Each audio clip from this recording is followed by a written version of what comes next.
बिस्मिल्लाहिर्रहमानिर्रहीम। अस्सलाम वालेकुम व्यूवर्स, कैसे हैं आप? उम्मीद करती हूँ खैरियत से होंगे। आज हम जिस टॉपिक पे बात करेंगे वो है माँ की मोहब्बत। माँ एक ऐसी अनमोल हस्ती है जिसकी मोहब्बत समुंदर जैसी है। समुंदर का किनारा अगर हम ढूंढने निकले तो समुंदर का किनारा तो शायद मिल जाएगा, लेकिन माँ की मोहब्बत का किनारा कभी भी नहीं मिल सकता।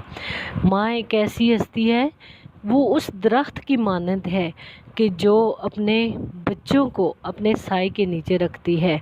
जिस तरह हम धूप में कई बार जाते हैं, निकलते हैं, तो हमें बहुत ज़्यादा धूप नज़र आती है और हम इधर उधर देखते हैं कि कोई दरख्त हो, हम उसका साया तलाश करें और उसके साए के नीचे हम खड़े हों ताकि थोड़ी देर हमारी रूह को चैन आ सके, हमें तस्कीन मिल सके और छाँव में खड़े हों तो हम आराम से सांस ले सके, क्योंकि धूप में गर्मी में इंसान का बुरा हाल हो जाता है। तो माँ भी तो उसी दरख्त की मानद है, उस घनी छाँव की मानद है जो खुद तो अपने ऊपर धूप बर्दाश्त करती है, लेकिन अपने बच्चों को उस घने दरख्त के साए के नीचे खड़ा रखती है और उसे अपने बच्चों को वो नहीं चाहती कि उसके ऊपर धूप का कोई ऐसा कतरा पड़े या धूप की कोई ऐसी लहर पड़े जिससे उसके बच्चों को तकलीफ़ हो। माँ तो उस घने दरख्त की छाँव की मानद है। तो माँ की मोहब्बत का अंदाज़ा इस बात से लगाया जा सकता है कि जैसे कि हम उम्रा करने जाते हैं, जैसा कि हम हज करने जाते हैं, तो हम लोगों से कह रहे होते हैं कि प्लीज़ मेरे लिए दुआ कीजिएगा, खुदा के लिए वहाँ मुझे अपनी दुआओं में याद रखिएगा। मतलब हम इल्तिजा कर रहे होते हैं, हम दरख्वास्त कर रहे होते हैं, हम लोगों से कह रहे होते हैं कि जब अपने लिए दुआ करोगे तो मेरा नाम भी उधर याद रखना। तो वो हमारी एक इल्तिजा होती है, वो हमारी एक अर्ज़ होती है। तो माँ एक ऐसी हस्ती है कि माँ से कभी किसी ने नहीं कहा कि मेरे लिए दुआ करना। माँ अपने बच्चों के लिए हर वक्त दुआ करती रहती है, चाहे वो सहरी का टाइम हो, चाहे वो दिन का टाइम हो, चाहे वो शाम का टाइम हो, चाहे वो सुबह का टाइम हो या आधी रात का टाइम हो। जब भी उसकी आँख खुले तो वो हमेशा अपने बच्चों के लिए दुआ करती है और उसे एक बार भी नहीं कहना पड़ता कि माँ मेरे लिए दुआ करो। माँ ऐसी हस्ती है। तो हम एक मिसाल देते हैं कि हज़रत मूसा अलैहिस्सलाम कोई तूर पर जाया करते थे, वो अल्लाह से हम कलाम हुआ करते थे। वो अल्लाह पाक से कोई तूर पे जाके हर मौजू पे बात किया करते थे।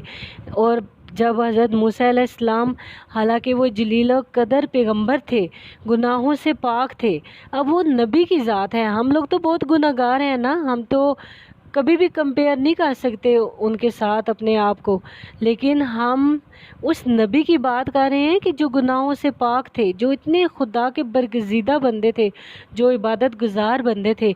जब वो कोई तूर पर अल्लाह से हम कलाम होने जाया करते थे ना, तो पीछे से उनकी माँ मुसल्ला बिछा लेती थी और पीछे से दुआएं करना शुरू हो जाती थी कि या अल्लाह पाक मेरे मूसा के रोब की वजह से उस पे तो गुस्सा ना होना।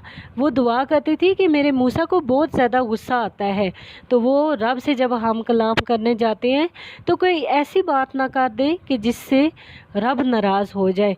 तो बिलफर्ज ऐसी कोई बात हो भी जाती, ऐसे कलाम करते करते कोई उनसे ऐसी बात हो भी जाती, तो जो पीछे उनके हाथ उठे हुए होते थे उनकी माँ की, तो अल्लाह को उनकी माँ की वजह से वो जो है वो दुआ इतनी पसंद आती कि माँ पीछे मसल्ला बिछा के मुसलसल अपने बेटे के लिए दुआ कर रही है कि या अल्लाह इसके मुंह से कोई ऐसी बात ना निकल जाए जिससे हमारा रब नाराज़ हो जाए।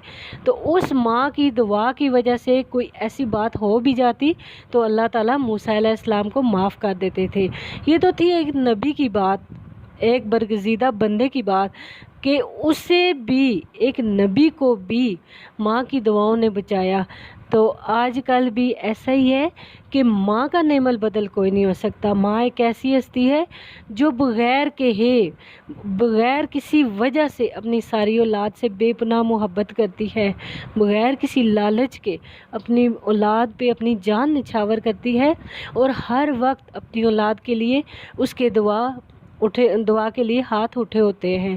تو اللہ پاک جن کی مائیں زندہ ہیں ان کو سلامت رکھے، اور جن کی مائیں اس دنیا سے رخصت ہو چکی ہیں اللہ پاک انہیں جنت الفردوس میں اعلیٰ مقام عطا فرمائے۔